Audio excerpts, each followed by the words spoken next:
بسم الله الرحمن الرحيم بسم الله الرحمن الرحيم والله أكبر كبيرا الله أكبر كثيرا ولا حول ولا قوة إلا بالله العلي العظيم. Allah na yi tawassuli da sunayenka tsarkaka ya Allah. Allah na yi tawassuli da sunayenka kyawawa ya Allah.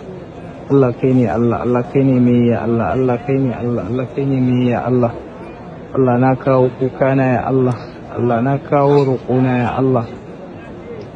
Allah ka tausaya babiyana ya Allah.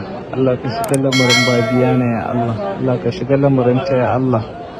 Allah baiwarka ce ya Allah. Allah mai son ahalin gidan Annabi Muhammad ce sallallahu alaihi wasallam, mai son annabinka ce ya Allah. Ubangiji Allah ka shiga lamarin ta, Allah ka kare ta daga sharrin Sadiya Haruna. Allah ka tsare ta daga sharrin Sadiya Haruna ya Allah. Allah ka kare ta daga sharrin Sadiya Haruna ya Allah. Allah Sadiya Haruna ta kawo ƙararta ya Allah.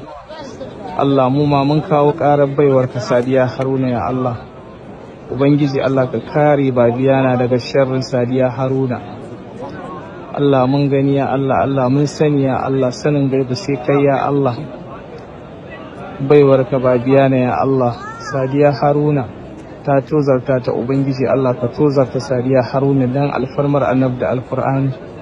Allah ka tozarta Sadiya Haruna, Allah kai mata daidai da abin da cewa babiyana ya hayy ya qayyum ya zul jalali wal ikram ya arhamar rahimin. Allah ta kawo ƙararta gare ka ya Allah akan babiyana baiwarka ya Allah, bata ci mata ba ya Allah, bata sha mata ba ya Allah, bata zubda mata ba ya Allah, saboda neman fitina ya Allah. Ubangiji Allah ka bi mata hakkinta, Allah ka bi mata hakkinta, Allah ka cire mata hakkinta alfarmar wannan ɗaki naka ne albarka.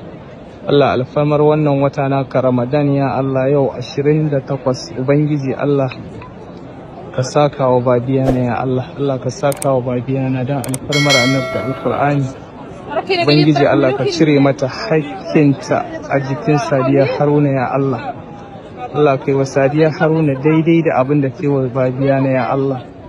Yanda ka tozarta ta Ubangiji Allah ka tozarta ta alfarmar wannan ɗaki naka ne albarka ya Allah.